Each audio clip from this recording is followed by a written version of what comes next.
Hey, Hi. I need a game to play with my kids. So something engaging, fun, with simple controls, that's going to be a challenge both for you and for the kids. Yeah, my kids are under 10. Can't be overly violent, gory, no blood, like maybe even a little cute.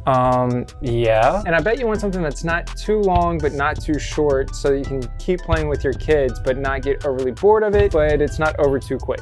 You've put some thought into this, haven't you? Here you go. It's Kirby in the Forgotten Land on the Nintendo Switch. Can you tell me more about the game, please? Yeah. Kirby in the Forgotten Land allows me to get some time with my kids playing a game that interests all of us, and it also helps us build that communication bridge, which is something that we've talked about previously here on Ridir Family Gaming. Honestly, the reason why we got this game was because my kids were able to quickly start playing the first level at Target while Mrs. Ritter and I were shopping in the aisle right across from the display. All three of my kids ended up playing a different Switch in Target down this aisle, and all three of them were playing Kirby and doing pretty well. My youngest at 4 struggled a little bit, but he and I play together and it's pretty fun, and then my older two can play co-op with me or with each other with varying degrees of success. Kirby in the Forgotten Land is a platformer that follows one of the most iconic Nintendo characters. My kids call Kirby the Mighty Pink Puff with a pretty good reason. It's a strictly local game with no multiplayer aspect, but there is an online leaderboard. But it also has a local 2-player co-op, which is one of the main selling points for me because I'm able to play with my kids on the couch. Kirby is a lovable, mighty pink puff that can swallow just about anything. But instead of just eating these items, Kirby also gains their powers. If the mighty pink puff swallows a ranger with a musket, he gets a musket. If he swallows a spiky roly bug, then he gets spikes that can throw items when he rolls with them.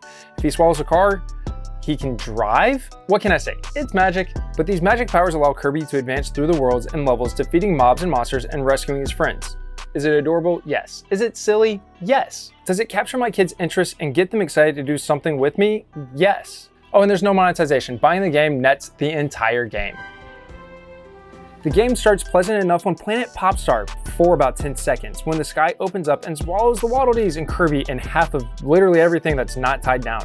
They're dumped into a new world, also known as, the Forgotten Land, and Kirby has started saving the Waddle Dees and returned the land to a more peaceful state. Kirby in the Forgotten Lands took me roughly 10 hours to play and beat it. I think it's going to take my kids about 15 hours to beat it because they get distracted sometimes doing other things, and they're probably going to get frustrated with a few of the puzzles because the visual clues are there and they're easy for me to recognize, but they're a little bit harder for them. There are 7 levels or worlds that each have 5 stages and quite a few treasure roads. Each one took between 50 and 90 minutes for me to beat. Although some of that was me trying to find a single particular item or trying to 100% the entire level. Every once in a while, I would also get fixated on what's called a treasure road challenge in a certain time limit. We'll talk more about those later in the video. After beating the game, there is an additional level which basically allows the player to play each of the levels or worlds as a single playthrough with none of the stages. You just play through all 5 of the mini levels within it with additional mobs and monsters and a little bit of added difficulty.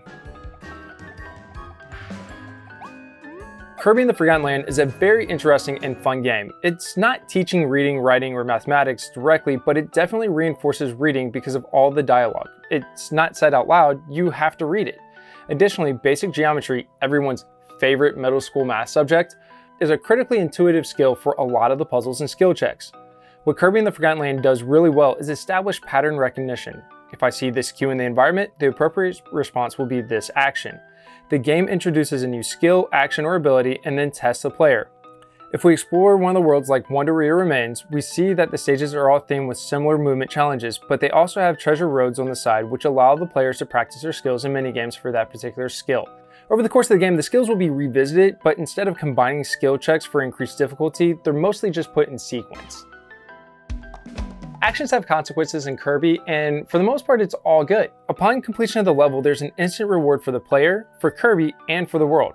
Players find and unlock collectibles, Kirby finds and unlocks abilities and upgrades. He also rescues the Waddle Dees who run back to Waddle Dee Town. And good things come to those who help. More Waddle Dees will upgrade their town, allowing more activities and resources to Kirby and the player. Additionally, a minimum amount are required to advance between the worlds and levels. Later levels increase the difficulty and frequency of these challenges, sometimes chaining a few together. The treasure roads I mentioned earlier are the challenge levels that allow players to practice individual abilities and require them to be upgraded with materials gathered in the game, such as recipes and rare stones. I personally really like the challenges because they provided a time challenge for me to try these new skills and be very quick at. Some of these are extremely hard to get in the recommended time. Not something I would expect my kids to do, but something that definitely provided me value while I was playing the game with them. Because of the fast times required, it made me optimize my playstyle, trying new ideas and being creative. It was really interesting because of the way that I had to try things outside the box, things I wouldn't normally have thought of. Just like you can hit the like button if you found this video helpful, because here at Ridir Family Gaming, we have tons of videos we've talked about before, and we're going to keep putting out videos in the future that bring the family together through video games.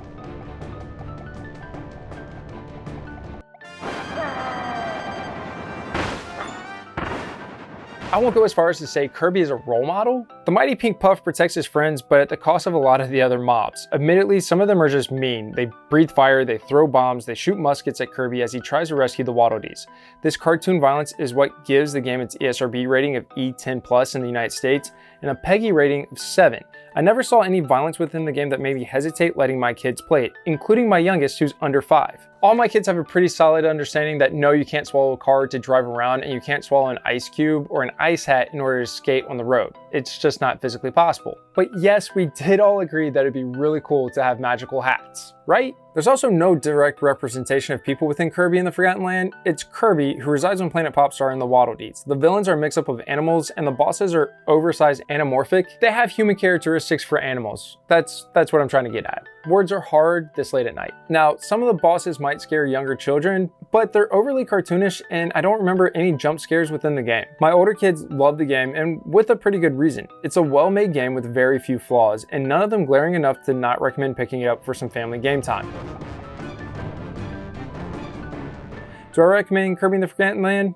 Yeah, absolutely. It's a fun game that I enjoyed in my 30s, with some of the Treasure Road times presenting significant challenges for me, but also easy enough that my kids can play and enjoy themselves. The cartoon violence is soft enough without malice that I am comfortable with my young kids watching and playing. But I'm not you, and my kids aren't your kids. So if you have any additional questions, please ask them in the comments below, or catch one of my live streams over on Ridir Plays, where I will be happy to answer your questions. But that is also why I'm suggesting setting up parental controls on your Switch by watching this video here.